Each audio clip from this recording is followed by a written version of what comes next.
Welcome to the Jill on Money Show. It's Thursday, October 12th. And here we are, still answering financial questions all these many months later. You know, we started the daily podcast way back in March of 2020. The pandemic had just started and we were getting so many emails from people and you were all so nervous. And Mark and I thought, well, we better start talking to these people every day. And we've been doing 7 shows a week since that time, since March of 2020. So we continue to do this. The time is not quite as tense as it was then. But, you know, you still have financial questions, things come up, and we are so happy that you turn to us for some assistance. As a reminder, I am a certified financial planner. Mark is also designated as certified financial planner. We don't sell any product. We don't sell financial services. We sell our souls to you just as your friends. And, you know, I sell books and I sell the subscription service and all those kinds of fun things. But if you want a little bit of a nudge, a push, maybe a little coaching, give us a holler. Go to jillonmoney.com, click the Contact Us button. Let us know if you'd be willing to come on the air. All right, let's talk to Marcy, who's on the line from Pennsylvania. Good morning, Jill and Mark. I'm so excited to be speaking to you guys today. So what brings you to our airwaves today? Well, I'm kind of somewhat at a pivot point, I would say, in my career. I've spent about almost the last 35 years working very hard, saving a ton, maybe not thinking so much about then what. And now as I'm looking ahead, you know, sort of thinking about semi-retiring, you know, I feel like there's a number of decisions that we need to make over the next couple of years. And I would love your input on some of those decisions. Okay. So there's a partner. So you are married, and how old are you guys? I am 63 and my husband is 69. And are you both in semi-retirement or contemplating that? Where do each of you stand in terms of career? So I have my own consulting firm, probably working 50% of what I used to work. My husband's cut back quite a bit, but still he's more in the arts. He has something is more of a hobby, passionate type of career. So he's not making a ton of money at this point, but still loves what he does. So, you know, it's more about keeping ourselves busy and all of that. But I know I could retire now, but I'm just trying to think about kind of what to do because there's some moving parts, I guess. So tell me what your combined income looks like right now. Probably around $75,000, I would estimate. Do you think that if you were looking forward, you know, you're 63, but if you look a couple of years, like, is this about what you think you'll be making until you're claiming your own Social Security? Or I don't know if your husband's claimed his or not, but is this kind of the income you're targeting right now? Actually, I would like to work less. Maybe over the next 2 years or so, my actual working income could go down even further than that, maybe even closer to 30 to 50. And let's start to supplement it with, you know, our savings. We'll get to that in a second because you said you saved a ton. And I happen to know a ton may be an understatement because I read your email. So let's talk about a couple of things. So first of all, your husband has already claimed Social Security, or is he delayed? He claimed at full age. So yes, he is taking Social Security. He's on Medicare. His Social Security is about $680 a month after his Medicare premiums. Okay, got it. All right, now let's go through the savings. Let's start. You've got an emergency reserve fund? Yes, I have emergency reserve, you know, $110,000 or so. All right, so then tell me more about your tons and tons of saving. We were late to the Roth, you know, IRAs just because of our age, but we did start when those started. So between the two of us, we have about $230,000 in Roth IRAs. Okay, great. Now, traditional IRAs. So my husband at different points has had access to IRAs. So he has about $170,000 in traditional IRA. And for you, have you been putting money away in your own retirement plan? Like, how have you been managing that since you're self-employed? Okay, so I started my career, I worked close to 25 years in corporate America, literally from day one, started stashing every penny I could in what was for a long time traditional IRAs, traditional 401ks at work. And then when I started my consulting business about 15 years ago, a plan or a CFP recommended I open up a personal defined benefit plan, which I'd never heard of.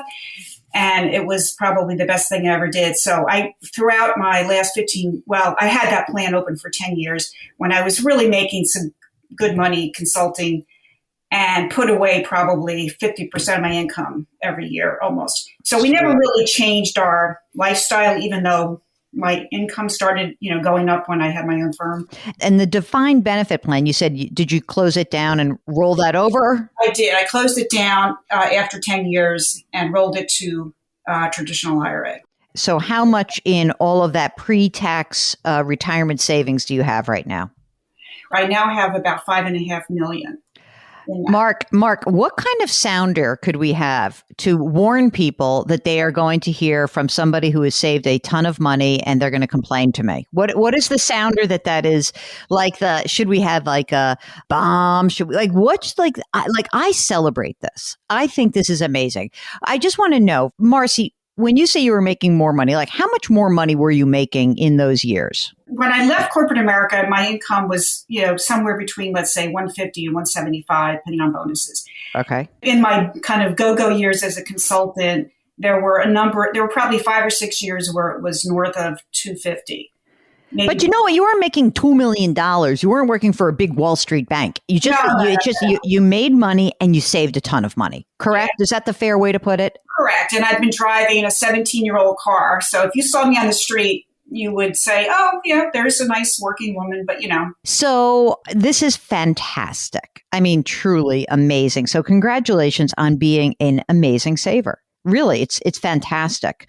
Now, let me ask you a couple of other questions while I have you here. So let's talk about income, because at age 70, what do you got? Let's just say like both of your Social Security amounts will be about how much when you reach 70? Okay, I checked into that, about $4,500 combined a month. Fabulous. Great. Is there any other income? Do you have rental property or any other income distribution vehicles that are out there? We have one investment property that we get like $1,400 a month. I mean, there's no mortgage. Mm-hmm. I'd like to sell that at some point. We're just sort of waiting for the tenants to move. We like them, so we don't want to kick them out. But okay. So more, maybe $500 a month if that were still going on, I would net. About how much do you think your monthly need is? Well, I've always kind of said about, $125 a year is sort of what we spend. Let me see. So, $10,000 a month maybe. Okay. Pre-tax. And that's right. Getting large, for us. Okay. I know you don't know how to spend money, you and your 17-year-old car. Obviously, you have plenty of money to retire, right? Because you've got $6,000 a month, which will be Social Security and rental income. And even if the rental income went away, you have $6 million. So you're in great shape. I guess for you, tell me what the real questions. I know that this is going to be about how are we going to reduce the amount of money that's taxable to you. Is that correct? Yeah, that's part of it. And again, I know I don't have an issue, but I'm just trying to optimize at this point. I haven't really thought about the future that much. So a couple things. One is, we have a mortgage right now. Do I pay it off or not pay it off? The house is worth about $1.1 million. The mortgage right now is about $380, $390 left on it. You're going to cringe, but it's a 7-1 ARM, because when we moved to where we are now, like 9-10 years ago, we had sold our old house. We were planning to pay cash for this house, and the rates were so low. I said, let me do the ARM. I'll pay it off next year, and then I wound up investing it, which turned out to be good. But I kind of like to get rid of that if I could. And then the other thing is, I've already done some, I've used some of the online calculators. My RMDs, if from what I have today, they're estimating will be like 325, 345 in that range. Ugh. Way more than I need and way more than I've ever had. It puts me in obviously a higher tax bracket. So my question is, should I start taking out maybe more substantial amounts from the IRAs between now and 72 when those kick in? Yes, no doubt. So what I'm thinking is this. Right now, you guys are, I don't know, you're probably hovering in the 12 or the 22% tax bracket, depending on the year. But I really would not worry about keeping it in the 12%. You just don't have enough time to get the money out. So what I would do is, maximally, you would want to keep your income under about $330,000 between the two of you. and you can back into how much money that is and pay the 24% rate because you know what that is. That number is only going to potentially be higher as you retire. Now, the thing that's also kind of interesting, I don't know, like the mortgage payoff, it's fine. You just don't have a ton of money in taxable assets. So the brokerage account, you're going to have to soak up some of the money there. So maybe the first thing we do is, maybe number one, let's get 170 grand of your husband's traditional IRA, take it out. Let's be done with it. You're going to pay the tax. It doesn't matter whether it's a Roth or not. You're going to need cash because you need cash to kind of finance the next few years, your 7 years. And so you can live on that. So let's take the money out of his account, stop working so much so you don't pop us into a higher tax bracket. And then next year you start working on your own account. The thing about the house is I don't want to pull the money out of that account and pay down the house. I just feel a little bit like I don't want to soak up that liquidity. In other words, I don't want to pull the money out to pay the tax and then soak up that liquidity. If for some reason you said that the investment property, how much is that worth?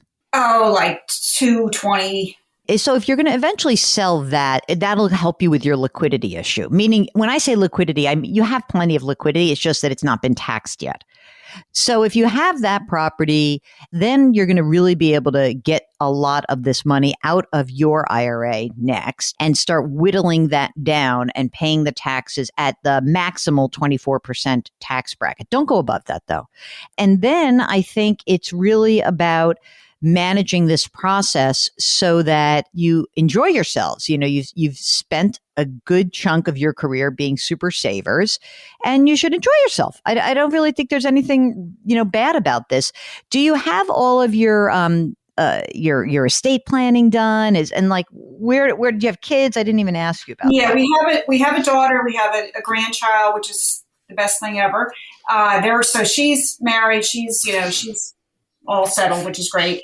All of our estate documents are done, wills, power of attorney, all that good stuff. So that's totally check the box. The one other thing you didn't specifically mention, but since you didn't mention it, I'm thinking it's a no. Everybody says we should be doing Roth conversions, but I kind of look at that like I'm not sure that makes sense. And I don't really, like, as you said, the reason we don't have a lot of after-tax money, by the way, is we wound up buying a condo last year in our daughter's town in her city so that we could visit baby. So the money that I was quote unquote going to use to pay off, it's a much less expensive condo than our house. So the money I was going to use to pay off my current mortgage, we wound up buying cash for a condo so we could be near the grandbaby. Okay. All right. Well, so like right now, I don't see a huge reason to convert to a Roth. I mean, you could potentially, it's kind of like we want to see how things go. I just want you to have more liquidity. At the end of the day, it's sort of, you get to the same thing that, your daughter's going to inherit a ton of money. There's no way you're spending all this down. What's her tax bracket right now, by the way? Their combined income is probably about 175, something like that. Yeah. So she's probably going to be in a lower tax bracket than you. So if she inherits her IRA, that's fine. I mean, it's kind of a bet on where tax brackets go. And I'm not so convinced that for her it's going to go way higher, but we'll see, right?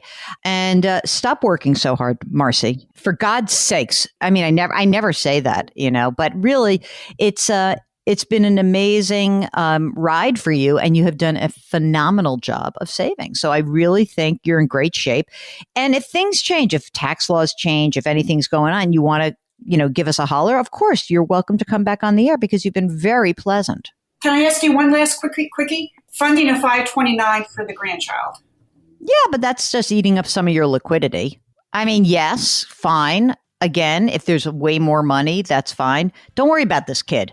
Really. I mean, you could honestly, at that point, you could probably just pay for tuition eventually. God willing, you should be around. But you know what I mean? Yeah, that's true. I mean, that's not going to be an issue. If you, like Marcy, need some assistance, you want some help in something going on in your life, all you need to do is give us a holler. Go to JillOnMoney.com, click the Contact Us button. You fill out the form, and if you want to come on the air, check that box. Mark does everything else. We always like to remind you that you could do something nice for someone else today, and it would make that person feel really good. It's probably going to make you feel really good. Change your work, Change your wealth, change your life. Thank you for listening, and we'll talk to you tomorrow.